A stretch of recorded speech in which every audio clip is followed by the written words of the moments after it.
Howdy do, folks. Welcome to your hot dose of the gaming, tech and entertainment news for March 23rd, 2016. I'm your always fergalicious host, Video James, laying down the dankest of gaming gossip. Indie Game of the Week goes to Stardew Valley, a fun little farming/adventure game that fills me with nostalgia for the Harvest Moon games of yore. Grow crops, nurture livestock, build up your home and farm, or just go out adventuring, slaying slimes and finding rare knickknacks. Life is yours in this quaint little town to live in at your leisure. Now for news, we've got a $10 million lawsuit, a RuneScape buyout, and a free-to-play survival game for you folks, so let's kick it off right away. Jim Sterling, the popular video game reviewer and topical ranter, now finds himself being sued by indie game developer Digital Homicide to the tune of $10 million US. The claim falls under slander/mental distress and loss of profits. Now, if you've been following this issue, you may already know that tensions between the two stem as far back as 2014, with Sterling's critique of Slaughtering Grounds, in which he called this game garbage, as well as a strong contender for the worst game of the year. In response, Digital Homicide made their own video reviewing Jim's review, and in further response, Jim reviewing their review of his review. Ever since then, Digital Homicide has been releasing a slew of poorly made games with stock assets bought from the Unity store, and Jim Sterling has been critiquing every game then since they have been released, of course in a negative light. Due to this, Sterling's fanbase has flooded the Steam Games list, posting negative reviews, comments, and general feedback, as well as going so far as to send Jehovah's Witnesses and a bag of dog excrement to the developer's home. Between all the hatred, snarky back and forth, and all-around disdain, this issue has finally reached its breaking point. Though, as someone who has been following this issue since inception, I hope the claim fails. Digital Homicide seems to be nothing more than poisonous in attitude. Jim Sterling's son, I hope you've got yourself a decent legal team backing you up.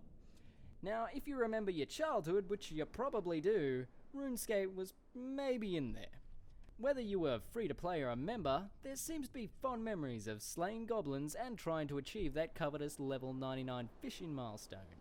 Fast forward to today, 14 years into its lifespan, Jagex, the owners of the browser-based MMO, will be selling the company to Chinese-based mining company Deal Street Asia, to the tune of $300 million.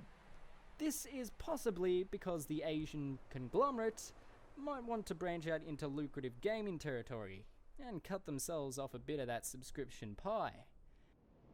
Jagex representatives have told players that this will cause no change to the game whatsoever. Pity. Coming from me, a free-to-play veteran of old, looking at it now, if you weren't a member, well, you weren't worth jack. Now, for a bit of gleeful news, to mellow out the bad, Studio Wildcard, the devs behind the massively popular survival game Ark, have released a free-to-play adaptation of the game called Ark Survival of the Fittest. This dino romp pits players in a huge hunger-based inspired deathmatch, where the aim of the game is to kill every other player on the map, be it arrows, spears, or pterodactyls, though be sure that you're running a sizable PC rig. This game is definitely a graphically intensive predator. Well, guys and gals, that be your news for this week. If any topic has aroused your curiosity, please drop a hot comment and maybe even a sub. Till next time, folks, stay classy. Thanks, Video James. Stepping in for Nate is me, the magical and the amazing dyslexic beanie, just helping out in the studio where I can, you see. Picking up the shit, cleaning the bathroom, what interns do. Just fixing up a script from Nate, which was poorly written. This week on Tech News, Apple's new iPhone released. It's only 4 inches, so I don't know why everyone's complaining. And we also have malware being released through the App Store onto mobile Apple devices. This is a fairly sophisticated attack, said Steve Kelly, president of Intego. There's a lot of moving pieces in this, he told Tech News World. Somebody put quite a bit of effort in creating this. Those are the quotes about the malware being introduced through the App Store. At least 3 of the infected apps have been released from July to February Each managed to avoid detection by Apple by tailoring its behavior to a geographic region. If you've got a Mac and you're a portable user of Mac, it's time to be worried. The Java infection has gone out of control. But good news from Apple this week, we have a new iPhone 4. No, it's not 4, it's just 4 inches. Some people pleaded with us to keep the 4-inch iPhone in our lineup, said Apple Vice President Greg Joswiak.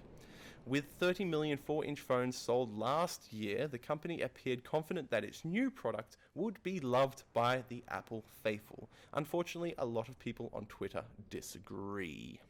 So that's the lowdown on Mac, their jailbroken devices, and let's just hope that the Mac super race does not take over the world anytime soon, because Java will kick their asses.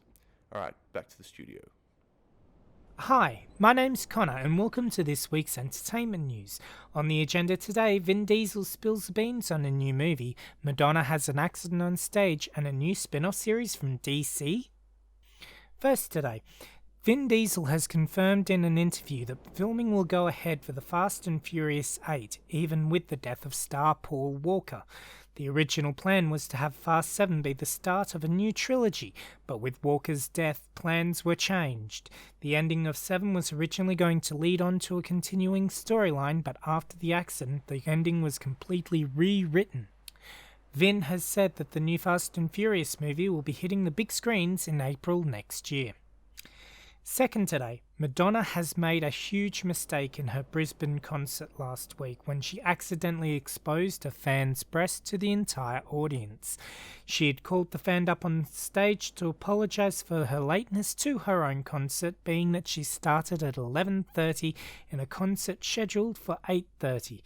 She then proceeded to talk about the girl and then accidentally tugged on her tube top, revealing her breast to the entire crowd. Madonna immediately helped the girl fix the wardrobe malfunction and said, "You can do the same to me if you like." There was originally talk of a lawsuit against the pop star, but the girl eventually decided not to press charges. And finally, DC have trademarked the name Pennyworth in preparation for a possible new series. This means that fans of the Caped Crusaders butler Alfred Pennyworth might see their favourite British sidekick to Batman get his own series. If this happens, I know that there will be more than a few in the Batman and overall DC fan base who are going to be excited. The series, however, has been revealed that if it were to be made, it would be live action and not animated. Nevertheless, if DC decides to go along with it, I wish them all the best. And that's all from me and entertainment news this week.